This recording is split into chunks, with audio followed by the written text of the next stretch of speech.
दोस्तों, प्रेम कुमार का प्यार भरा अभिवादन व नमस्कार। दोस्तों, आज मैं 26 अप्रैल 2025 डेली करंट अफेयर को प्रस्तुत कर रहा हूं। महत्वपूर्ण वीडियो है, परीक्षा उपयोगी है और हमेशा मेरा प्रयास है कि बेहतर से बेहतर जानकारी और रिकॉर्डों से अपडेट किया जाए। तो दोस्तों, आज की महत्वपूर्ण वीडियो को मैं प्रारंभ करने से पूर्व महान वैज्ञानिक और इसरो के पूर्व चेयरमैन के निधन पर श्रद्धांजलि व्यक्त करता हूं और महत्वपूर्ण योगदान वैज्ञानिक क्षेत्रों में और इसरो के लिए उनके किए हुए कार्यों को मैं याद करूंगा इस वीडियो के माध्यम से और उन्हें क्या क्या अवार्ड मिला। तो दोस्तों, आज का वीडियो ऐतिहासिक वीडियो है। आप इस वीडियो को ज़्यादा से ज़्यादा शेयर करें। क्वेश्चन, हाल में इसरो के पूर्व प्रमुख का निधन हुआ, उनका नाम क्या है? गाइस, इस प्रश्न का सही उत्तर है निम्न ऑप्शनों में ऑप्शन बी के कस्तूरी रंगन। ऑप्शन बी, इस प्रश्न का सही उत्तर है ऑप्शन बी। दोस्तों, इसरो के पूर्व अध्यक्ष कृष्ण स्वामी कस्तूरी रंगन का शुक्रवार को बेंगलुरु में निधन हो गया। बेंगलुरु आवास पर उन्होंने 84 साल की आयु में अंतिम सांस ली। सुबह 10 बजे के करीब उनकी मौत हुई। रविवार को अंतिम संस्कार से पहले रमन रिसर्च इंस्टीट्यूट में उनके पार्थिव शरीर को अंतिम दर्शन के लिए रखा जाएगा। दोस्तों, स्पेस साइंटिस्ट के तौर पर उनकी सेवाओं के बारे में जानकारी। कस्तूरी रंगन सबसे लंबे समय तक इसरो चीफ के पद पर कार्यरत रहे। वह 10 साल तक इसरो के चेयरमैन रहे। इनके अलावा कस्तूरी रंगन के सरकारी नीतियों के फार्मूलेशन में भी योगदान दिया। डॉक्टर कस्तूरी रंगन ने 27 अगस्त 2003 को रिटायरमेंट से पहले भारतीय अंतरिक्ष अनुसंधान संगठन अंतरिक्ष आयोग के अध्यक्ष और अंतरिक्ष विभाग में भारत सरकार के सचिव के रूप में 9 वर्षों से अधिक समय तक काम किया। दोस्तों, डॉक्टर कस्तूरी रंगन के नेतृत्व में इसरो ने इतिहास रचा। डॉक्टर कस्तूरी रंगन के नेतृत्व में इसरो ने भारत के ध्रुवीय उपग्रह यान PSLV के सफल प्रक्षेपण और संचालन सहित कई उल्लेखनीय उपलब्धियां हासिल की। Doctor Kasturi Rangan geosynchronous satellite launch vehicle GSLV के पहले सफल उड़ान परीक्षण की भी देखरेख की। उनके कार्यकाल में IRS-1C और 1D सहित प्रमुख उपग्रहों का विकास और प्रक्षेपण और दूसरी ओर तीसरी पीढ़ी के इनसेट उपग्रहों की शुरुआत हुई। इन प्रगति ने भारत को वैश्विक अंतरिक्ष क्षेत्र में एक प्रमुख शक्ति के रूप में मजबूती से स्थापित कर दिया। दोस्तों, इसरो के अध्यक्ष बनने से पहले डॉक्टर कस्तूरी रंगन इसरो उपग्रह के केंद्र निदेशक थे, जहां उन्होंने भारतीय राष्ट्रीय उपग्रह इनसैट 2 और भारतीय सुदूर संवेदन उपग्रहों IRS-1A और IRS-1B जैसे अगली पीढ़ी के अंतरिक्ष यान के विकास का नेतृत्व किया। उपग्रह IRS-1A के विकास में उनके योगदान भारत की उपग्रह क्षमताओं के विस्तार में महत्वपूर्ण था। दोस्तों, महत्वपूर्ण जानकारी और उनके अवार्डों के बारे में जानकारी। दोस्तों, 1981 में उन्हें इंटर कॉस्मोस काउंसिल अवार्ड मिला और ये अवार्ड दिया था organisation Soviet Academy of Sciences. और दोस्तों, नोट डाउन करें, 1982 में पद्मश्री भारत सरकार ने दिया और 1992 में पद्म भूषण भारत सरकार ने दिया और 1997 में MP Birla memorial award in astronomy और इसे दिया है MP Birla institute of fundamental research. और दोस्तों 1999 में एचके फिरोदिया अवार्ड मिला और इसे प्रदान किया एचके फिरदुया मेमोरियल फाउंडेशन। और दोस्तों 2000 में उन्हें पद्म विभूषण से सम्मानित किया। भारत सरकार ने 2003 में आर्यभट्ट अवार्ड दिया गया एस्ट्रोनॉटिकल सोसाइटी ऑफ इंडिया द्वारा। 2007 में थियोडोर वॉन कार्मन, दोस्तों इसे फिर से सुने, 2007 में Theodore von Karman Award International Academy of Astronautics द्वारा दिया गया। और दोस्तों 2009 में Vikram Sarabhai Memorial Gold Medal, 2009 में Vikram Sarabhai Memorial Gold Medal Indian Science Congress द्वारा। और चलते हैं दोस्तों उनके महत्वपूर्ण उपलब्धियों के बारे में जानकारी, और कहाँ के वे चांसलर रहे और कहाँ किस सभा के मेंबर थे। महत्वपूर्ण जानकारी मैं आपको बता रहा हूं, आप इसे नोट डाउन करें।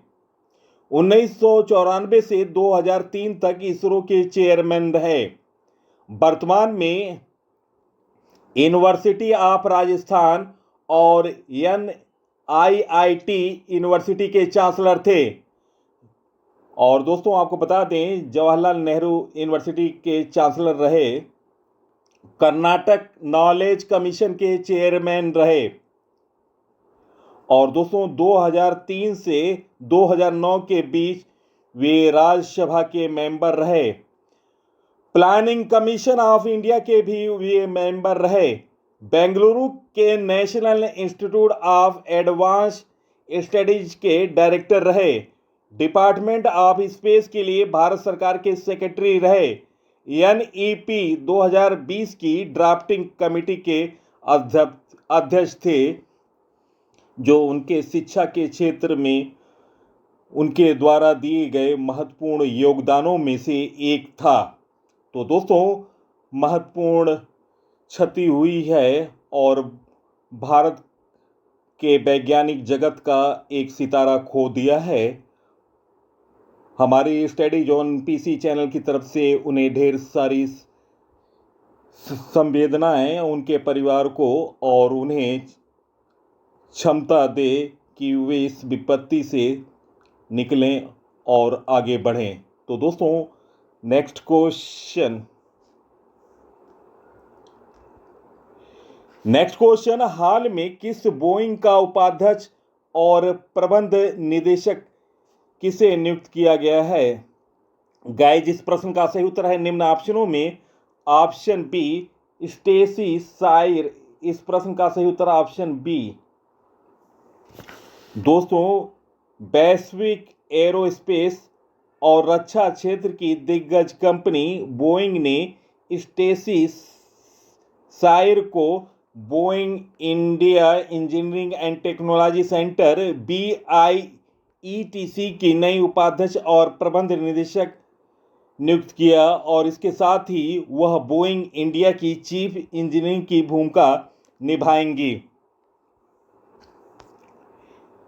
दोस्तों महत्वपूर्ण जानकारी, स्टेसी साइर को Boeing India engineering and technology centre BIETC की उपाध्यक्ष और प्रबंध निदेशक नियुक्त किया गया। साथ ही उन्हें बोइंग इंडिया की चीफ इंजीनियर की जिम्मेदारी भी सौंपी गई। उन्होंने अहमद अल शेरबिनी का स्थान लिया, जो अप्रैल 2021 से जनवरी 2025 तक इस पद पर रहे। दोस्तों उनकी व्यावसायिक पृष्ठभूमि के बारे में जानकारी, स्टेसी साइर 28 वर्षों से बोइंग से जुड़ी हुई हैं। उन्होंने 787 विमान कार्यक्रम में संरचनात्मक नवाचारों सहित प्रमुख भूमिका निभाई। 767 और 777 विमान परियोजनाओं में वरिष्ठ इंजीनियरिंग और नेतृत्व पदों पर कार्य किया। हाल में ही 20 वैश्विक विनिर्माण स्थलों पर फैब्रिकेशन इंजीनियरिंग का नेतृत्व किया। दोस्तों, शिक्षा और नेतृत्व शिक्षण के बारे में जानकारी। सिविल इंजीनियरिंग में स्नातक जॉर्जिया इंस्टीट्यूट ऑफ टेक्नोलॉजी से, मैकेनिकल इंजीनियरिंग में मास्टर और MBA university of Washington, Harvard business school से 2015 में एडवांस मैनेजमेंट प्रोग्राम पूर्ण किया। दोस्तों, महत्वपूर्ण जिम्मेदारियों के बारे में जानकारी उनकी। BIETC में रणनीति संचालन और क्षमताओं के विकास की निगरानी करेंगी। भारत में बोइंग के सभी इंजीनियरिंग कार्यक्रमों में नवाचार और तकनीकी रणनीति का नेतृत्व करेंगी। भारत में बोइंग के दीर्घकालिक व्यापारी विकास को गति देने की जिम्मेदारी निभाएंगी। नेक्स्ट क्वेश्चन, हाल में पुणे फीडे महिला ग्रांड प्रिक्स प्रतियोगिता का खिताब किसने जीता? गाइस, इस प्रश्न का सही उत्तर निम्न ऑप्शनों में option A Koneru Humpy, option A इस प्रश्न का सही उत्तर है। दोस्तों, फीडे का फुल फॉर्म है international chess federation. Next question, हाल में कौन T20 में 12,000 रन बनाने वाले दूसरे भारतीय खिलाड़ी बने? गाइस, इस प्रश्न का सही उत्तर ऑप्शन ए रोहित शर्मा इस प्रश्न का सही उत्तर है। दोस्तों, रोहित शर्मा की ऐतिहासिक उपलब्धियों के बारे में जानकारी। रोहित शर्मा ने IPL 2025 के सनराइजर हैदराबाद SRH के खिलाफ मैच के दौरान T20 क्रिकेट में 12,000 रन पूरे किए। वह विराट कोहली के बाद 12,000 रन बनाने वाले दूसरे भारतीय बल्लेबाज बने। रोहित T20 क्रिकेट के इतिहास में 12,000 रन पार करने वाले कुल मिलाकर 8वें खिलाड़ी हैं। दोस्तों, वे अन्य खिलाड़ी जिन्होंने 12,000 प्लस T20 रन बनाए हैं, उनमें पहला नाम आता है वेस्टइंडीज के महान खिलाड़ी क्रिस गेल, 14,562 रन बनाया 463 मैचों में। दूसरा नाम आता है इंग्लैंड के एलेक्स हेल्स का, 13,610 रन 494 मैच में। तीसरा नाम आता है शोएब मलिक का, पाकिस्तान के, 13,571 रन 557 मैचों में। चौथा नाम आता है किरान पोलार्ड, वेस्टइंडीज का, 13,537 रन 695 मैचों में। और दोस्तों, विराट कोहली 13,208 रन बनाए 407 मैचों में। और डेविड वार्नर जो कि ऑस्ट्रेलियाई हैं, 13,019 रन बनाए 404 मैचों में। तो दोस्तों, ये रहे महत्वपूर्ण खिलाड़ी जिन्होंने 12,000 प्लस T20 रन बनाए हैं अपने T20 मैचों के दौरान। नेक्स्ट क्वेश्चन, हाल में कौन ड्रीम टेक्नोलॉजी की पहली भारतीय ब्रांड एम्बेसडर बनी? गाइस, इस प्रश्न का सही उत्तर है निम्न ऑप्शनों में option C Kriti Sanon, option C इस प्रश्न का सही उत्तर है। भारतीय बाजार में अपनी मौजूदगी को मजबूत करने के उद्देश्य से एक बड़े कदम के तहत प्रमुख चीनी होम और personal appliance brand dreamy technology ने बॉलीवुड अभिनेत्री कृति सेनन को अपना पहला भारतीय ब्रांड एम्बेसडर नियुक्त किया। दोस्तों, अब हाल के नवीनतम ब्रांड एम्बेसडरों के बारे में जानकारी। L&T फाइनेंस ने जसप्रीत बुमराह को ब्रांड एम्बेसडर नियुक्त किया। विक्की कौशल को टाटा मोटर्स ने ब्रांड एम्बेसडर नियुक्त किया। फेडरल बैंक ने विद्या बालन को अपना ब्रांड एम्बेसडर बनाया। लेविस ने दिलजीत दोसांझ को वैश्विक राजदूत नियुक्त किया। फिक्की फ्रेम्स का ब्रांड एम्बेसडर आयुष्मान खुराना को नियुक्त किया गया। सलमान खान को खो खो वर्ल्ड कप 2025 के लिए ब्रांड एम्बेसडर बनाया गया। स्कीयर्स ने जसप्रीत बुमराह को अपना ब्रांड एम्बेसडर नियुक्त किया। वीवो ने सुहाना खान को अपनी Y सीरीज स्मार्टफोन के लिए ब्रांड एम्बेसडर बनाया। तो दोस्तों, ये रहे नवीनतम ब्रांड एम्बेसडरों के बारे में जानकारी। नेक्स्ट क्वेश्चन, हाल में किस बैंक ने अपना 131वां स्थापना दिवस मनाया? गाइस, इस प्रश्न का सही उत्तर option A PNB, Punjab national bank. Option A इस प्रश्न का सही उत्तर है। दोस्तों, इसकी स्थापना 12 अप्रैल 1895 लाहौर में, जो कि अब पाकिस्तान में है, स्वदेशी आंदोलन के एक भाग के रूप में इसकी स्थापना हुई थी। प्रथम खाता धारक थे लाला लाजपत राय। अनारकली लाहौर में आर्य समाज मंदिर के सामने स्थित। पहला लाभांश परिचालन के 7 महीनों के भीतर 4% ब्याज घोषित किया गया। 34 नए उत्पादों और सेवाओं का शुभारंभ हुआ अभी हाल में। और दोस्तों, कुल 12 जमा योजनाएं हैं और इस कैटेगरी में ये लोग आते हैं: वेतन भोगी व्यक्ति, औरत, रक्षा कर्मिक, किसानों, एआरआई, वरिष्ठ नागरिकों, पेंशनरों को सुविधाएं मुहैया कराता है पीएनबी। नेक्स्ट क्वेश्चन, 2025 के आत्मनिर्भर पंचायत विशेष पुरस्कार में किस पंचायत ने प्रथम स्थान हासिल किया? गाइस, इस प्रश्न का सही उत्तर ऑप्शन ए माल ग्राम पंचायत। ऑप्शन ए इस प्रश्न का सही उत्तर है।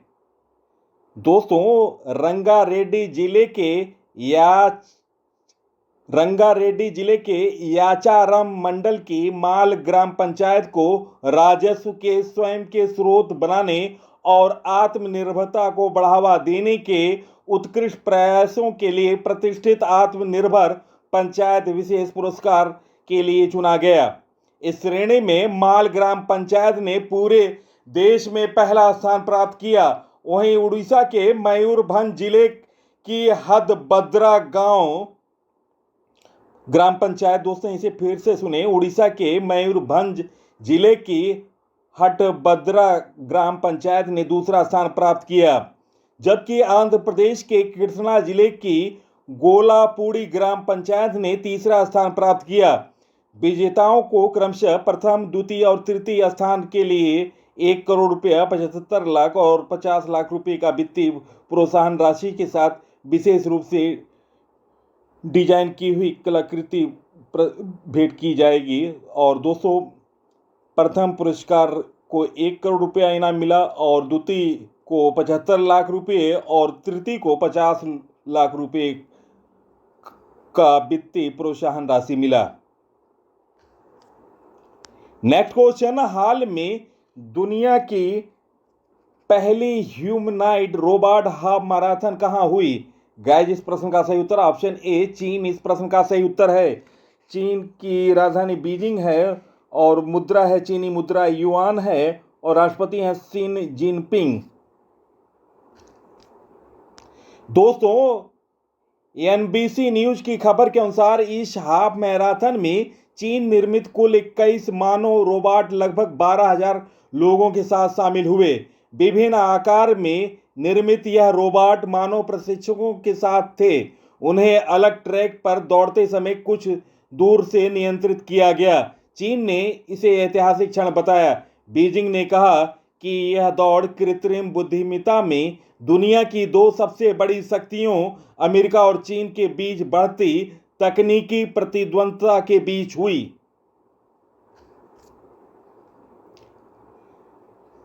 दोस्तों, बीजिंग ने कहा कि हालांकि चीन अभी भी दूसरे स्थान पर है, लेकिन एआई और पेटेंट के मामले में वह दुनिया में सबसे आगे है और एआई मॉडलों की गुणवत्ता के मामले में अंतर को कम कर रहा है। इस साल की शुरुआत में चीन के स्टार्टअप डीपसीक ने चैट जीपीटी जैसे मॉडल बहुत कम लागत पर विकसित किया है। इलेक्ट्रॉनिक वाहनों की तरह ही चीन सरकार ह्यूमनॉइड रोबोट को आर्थिक विकास के संभावित इंजन के रूप में बढ़ावा दे रही है।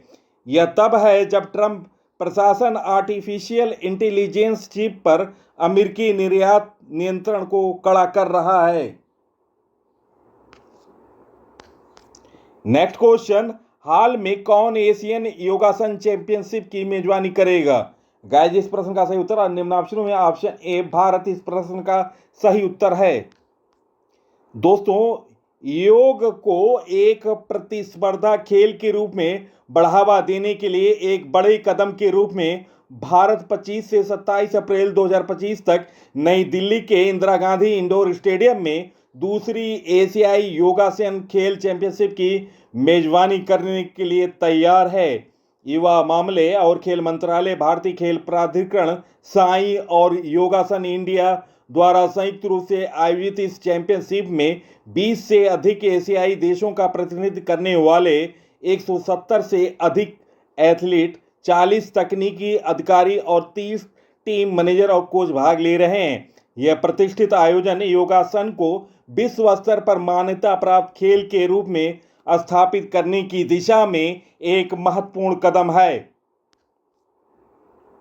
नेक्स्ट क्वेश्चन, हाल में दुनिया का पहला थोरियम माल्टन साल्ट परमाणु रिएक्टर को किसने शुरू किया? गाइस इस प्रश्न का सही उत्तर ऑप्शन बी चीन इस प्रश्न का सही उत्तर है। दोस्तों, चीन के वैज्ञानिकों ने दुनिया का पहला थोरियम मोल्टन साल्ट रिएक्टर बनाया। गाबी रेगिस्तान के किनारे बसे चीन के एक इलाके में ये रिएक्टर बना है।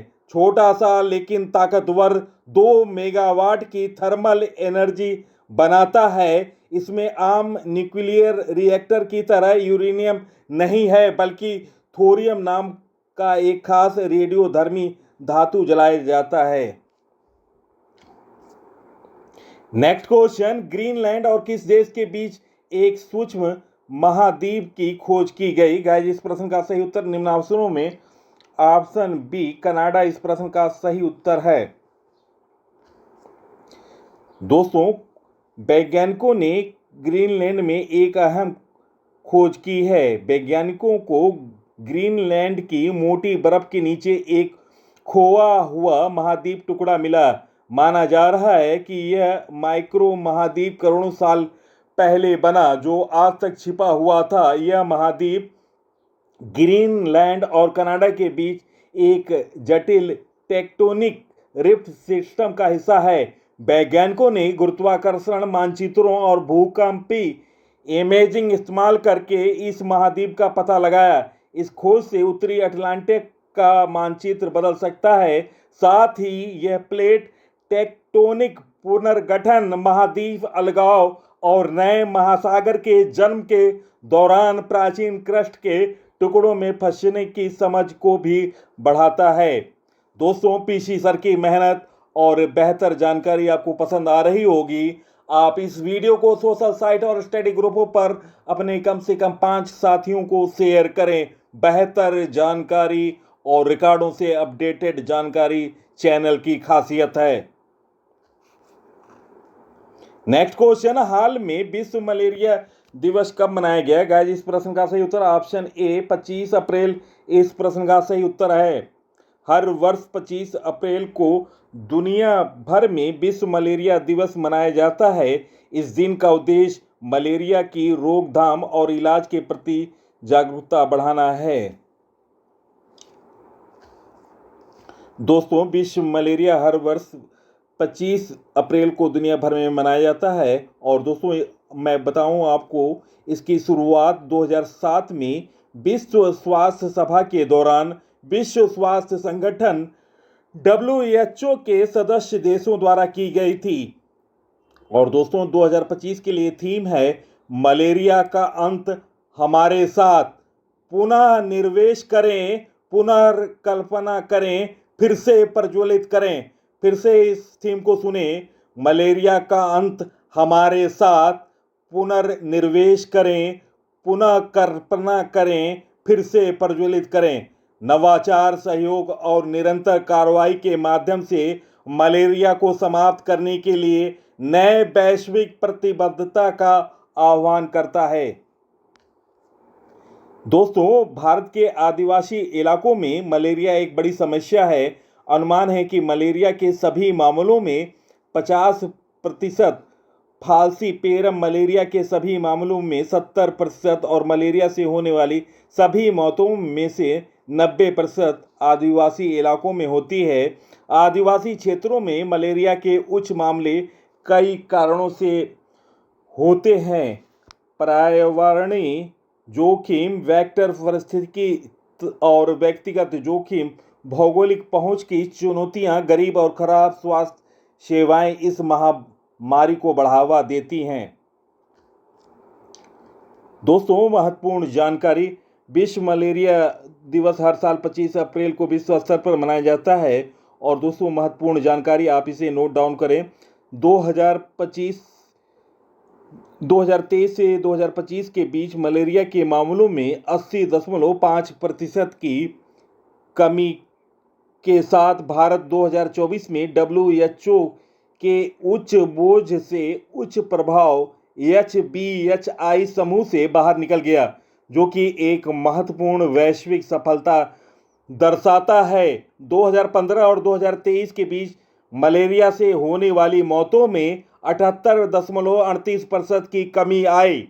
2023 तक 122 जिलों में मलेरिया का कोई मामला नहीं आया, जो मजबूत स्थानीयकृत प्रभाव को दर्शाता है। गहन मलेरिया उन्मूलन परियोजना IMP3 का लक्ष्य संवेदनशील क्षेत्रों में मलेरिया उन्मूलन में तेजी लाना तथा 159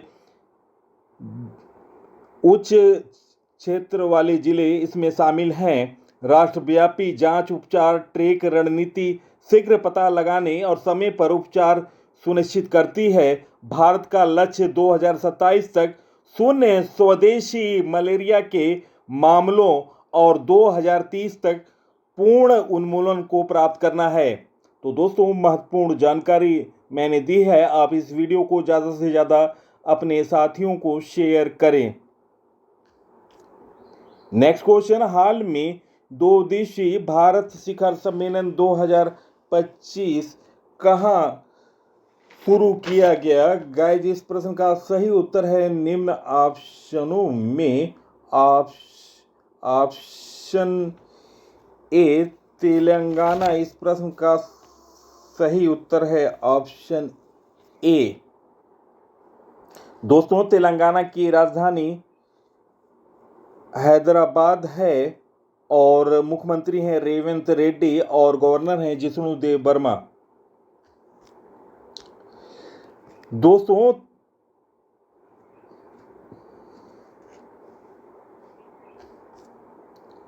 नेक्स्ट क्वेश्चन, हाल में किसने एयर इंडिया एक्सप्रेस के अध्यक्ष पद से इस्तीफा दिया? गाइस, इस प्रश्न का सही उत्तर है निम्न ऑप्शनों में। ऑप्शन बी कैंपबेल विल्सन, इस प्रश्न का सही उत्तर है।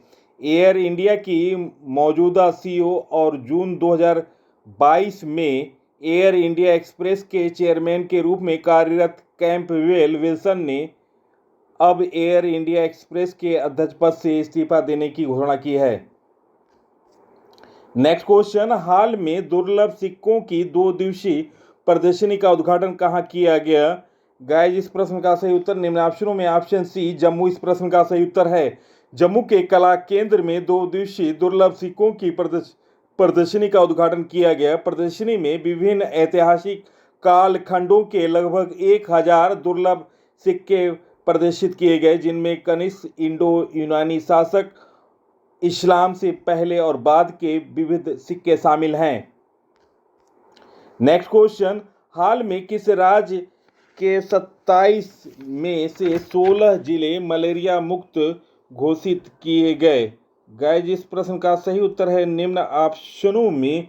ऑप्शन बी अरुणाचल प्रदेश, इस प्रश्न का सही उत्तर है।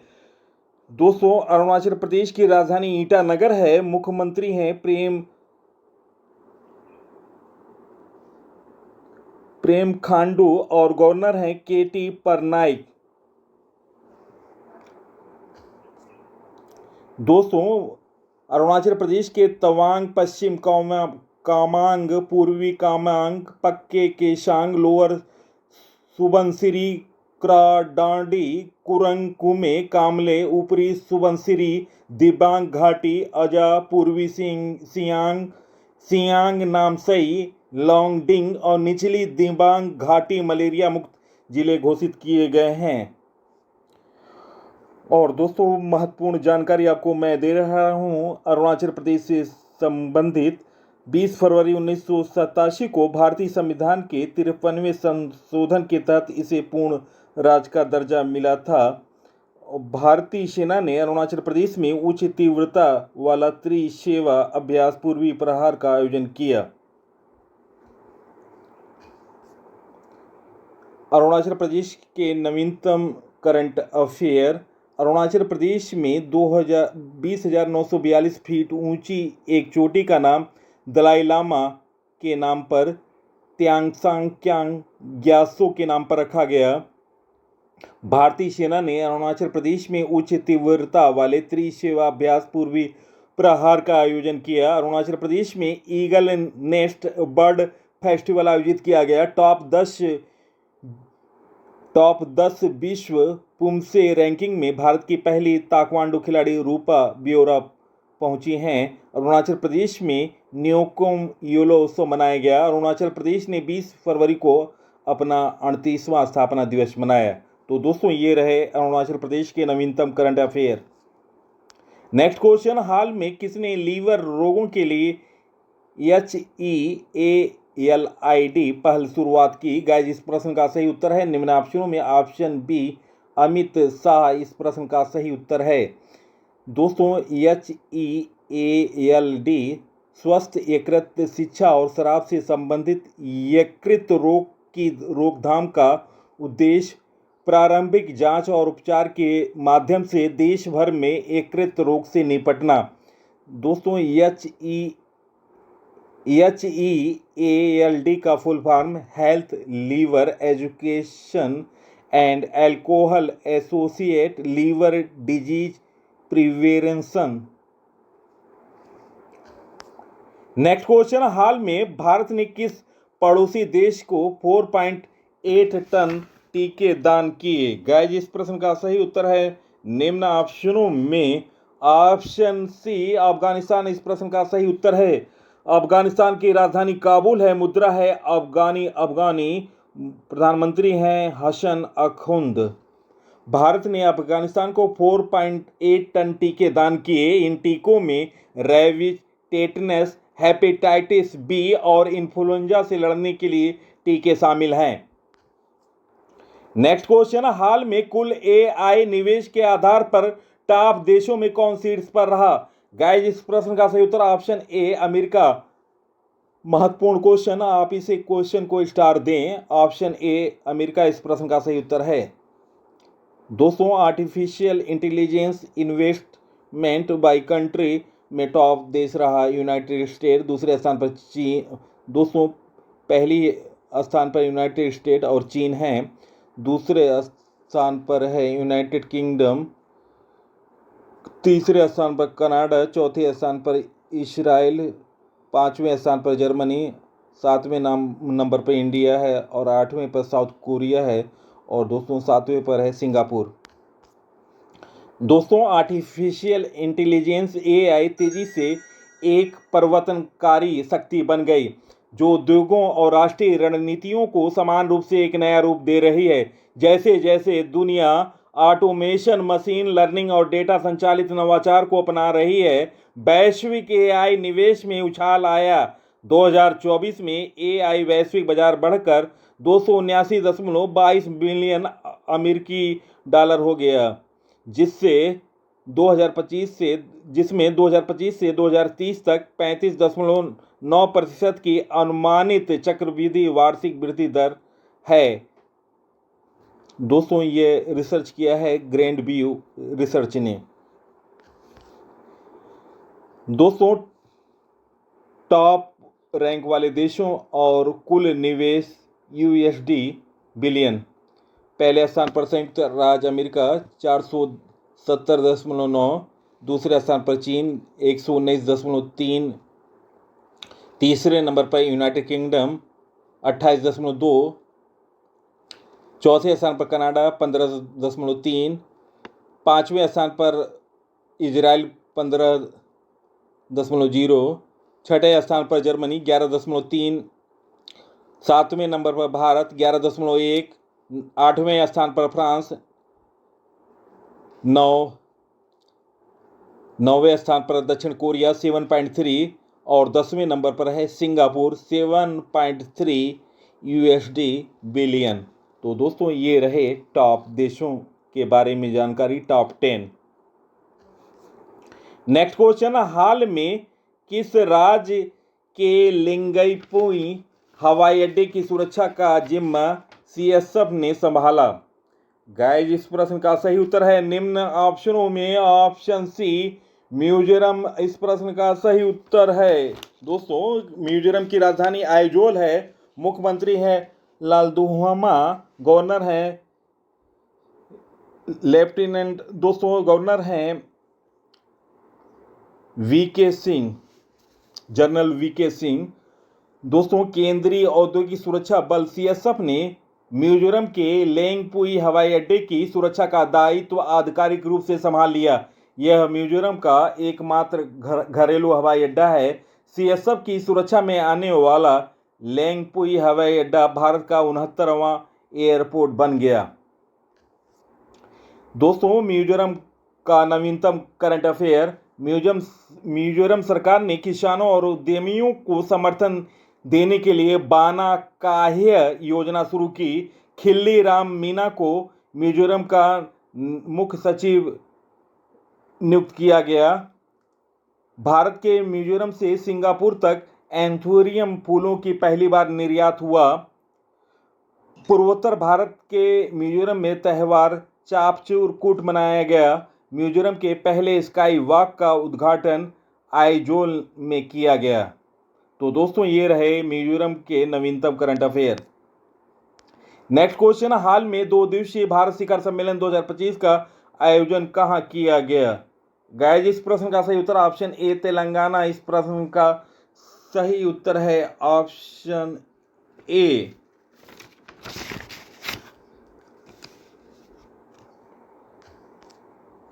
दोस्तों तेलंगाना का नवीनतम करंट अफेयर,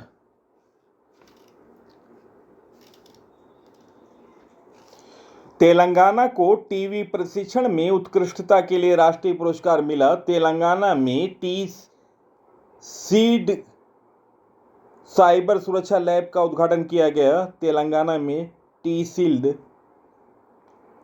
तेलंगाना सरकार ने भू भारती अधिनियम और भू भारती भूमि पोर्टल का शुभारंभ किया। तेलंगाना सरकार ने राशन की दुकानों से गरीबों को मुफ्त में बढ़िया चावल देने की योजना शुरू की।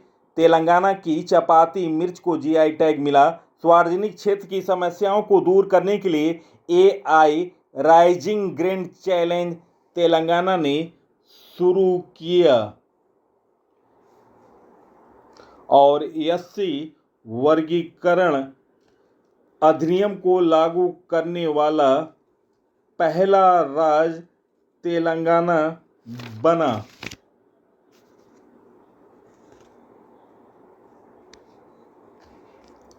दोस्तों प्रश्नों का चयन और PC सर की लगातार मेहनत और अपडेटेड जानकारी निश्चित तौर से पसंद आई होगी। आप इस वीडियो को सोशल साइट और स्टडी ग्रुपों पर शेयर करें। इसी के साथ मैं इस अंक से विदा ले रहा हूं।